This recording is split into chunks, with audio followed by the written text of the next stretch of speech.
Gosto muito do que estás a ouvir. A propósito, desculpa lá estar a interromper, mas já és cliente Iberdrola? Como não? Então tens de ouvir antes isto. Quem fica na Iberdrola ganha mais. Descontos, vantagens, ofertas e só por aderir ganha 100 euros. Se a poupança e a energia verde também são música para os teus ouvidos, liga 800 500 500. Iberdrola.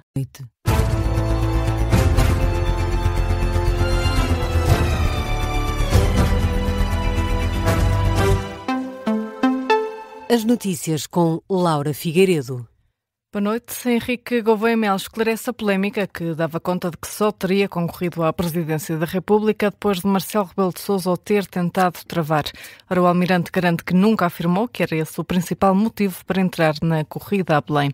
Em causa está um artigo do Jornal Expresso, em outubro de 2024, que dizia que o atual presidente da República pretendia reconduzir Gouveia Melo como chefe do Estado-Maior da Armada apenas para evitar uma candidatura presidencial do almirante. Esta noite, em entrevista na CNN Portugal, Gouveia Melo esclareceu a polémica. A primeira clarificação é que a citação está errada.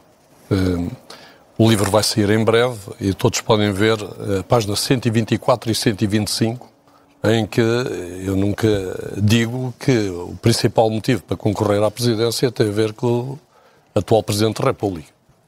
O que eu digo é que, na minha análise, achei que o meu contributo seria melhor fora das Forças Armadas e da Marinha, enquanto político, no espectro político, do que dentro das Forças Armadas. E é isso que está lá refletido e, portanto, houve de certeza uma má interpretação daquilo que está escrito e podem ler o original.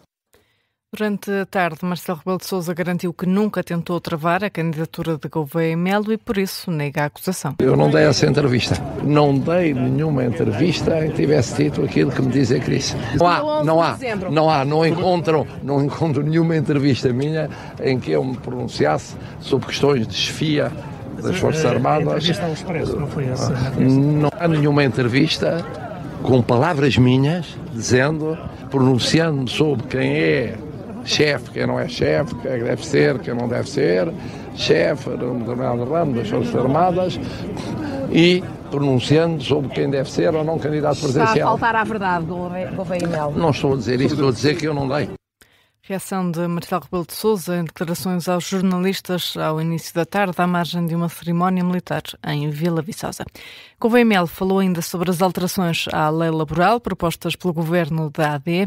O almirante considera que a flexibilidade da economia não deve ser ganha através do ataque aos direitos dos trabalhadores. Fala num tema sensível. 99% dos portugueses são trabalhadores, ou mais. Nem sei qual é a percentagem dos empresários versus trabalhadores.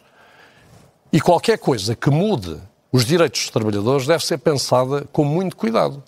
É claro que eu admito que a nova economia precisa de mais flexibilidade. Mas flexibilidade não significa que necessariamente essa flexibilidade seja ganha através do ataque aos direitos que foram conquistados durante décadas dos trabalhadores. Quanto à convocação da greve geral para 11 de dezembro, Gouveia Melo deixa uma questão. Por que será? Será que se esgotaram os mecanismos de diálogo? Eu julgo que a Presidência deve ajudar estes mecanismos de diálogo. Porque isso é uma lei de tal forma fundamental que vai afetar grande parte da população portuguesa. E o Presidente deve ser um defensor dessa parte. Eu sou defensor de Portugal e dos portugueses, não sou defensor de uma minoria muito pequenina de portugueses. Henrique Gouveia Melo, candidato à presidência da República, entrevistado esta noite na CNN. O Primeiro-Ministro considera que a greve geral convocada pela CGTP e pela UGT para o 11 de dezembro serve apenas os interesses políticos do PCP e do PS. Luís Montenegro diz que a convocação é extemporânea e mesmo anacrónica, uma vez que ainda não há qualquer diploma aprovado em Conselho de Ministros. Em declarações aos jornalistas na Colômbia, o Primeiro-Ministro aponta o dedo aos partidos e diz que a convocação da greve não fica bem ao movimento sindical. Francamente, não consigo vislumbrar outra razão para esta posição das centrais sindicais que não seja olhar para interesses que, do meu ponto de vista, não deviam ser os prevalecentes, que é o interesse dos partidos que estão, sobretudo, ligados à gestão das duas centrais sindicais. E eu vou pôr os nomes porque não estou aqui para falar no ar.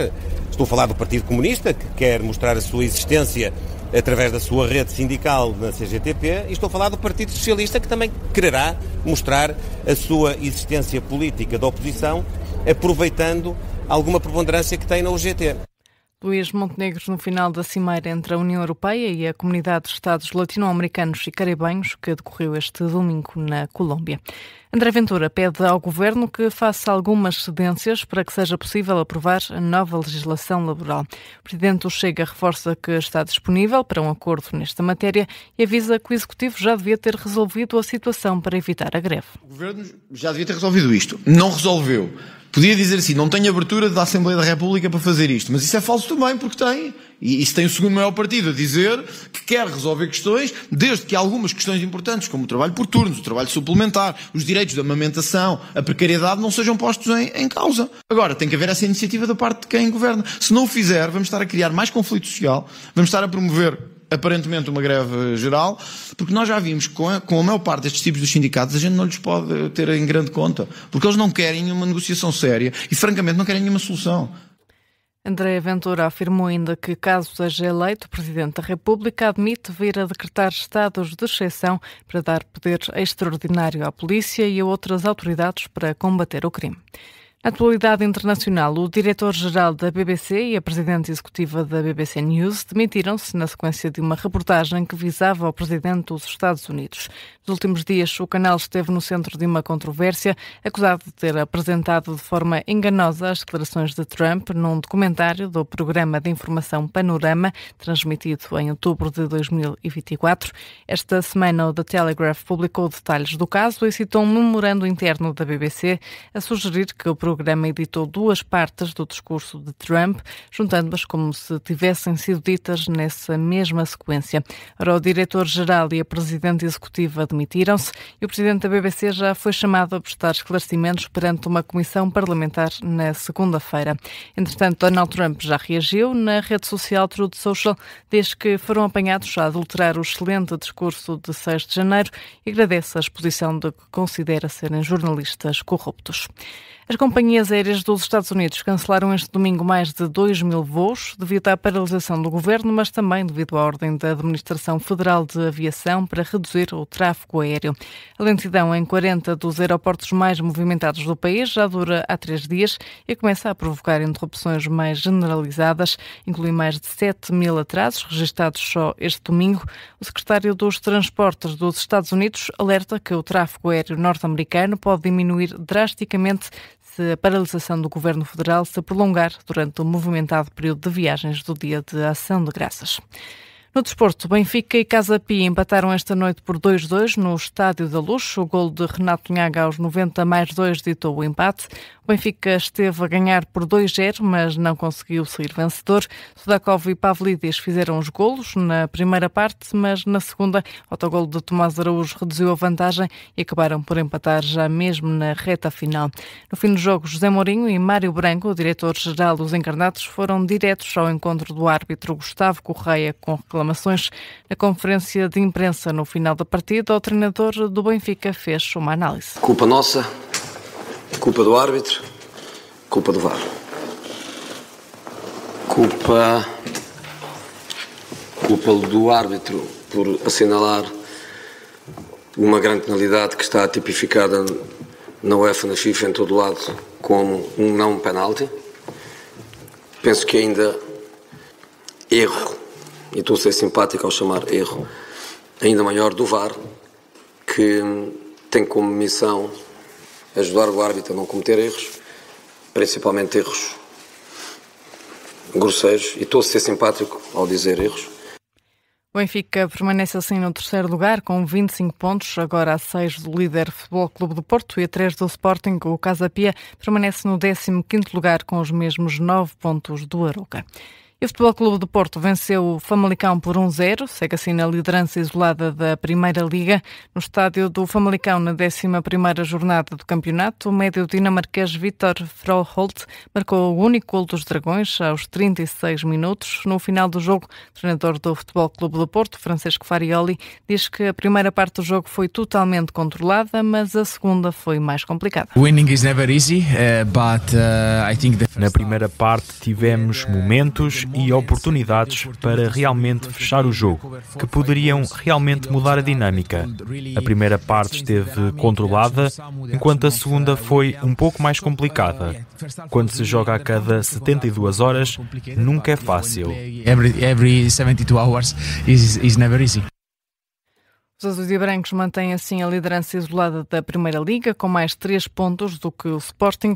Famalicão permanece no 5º lugar, com 19 pontos. E é a notícia de fecho aqui na Rádio Observador. A informação está de regresso à 00:30.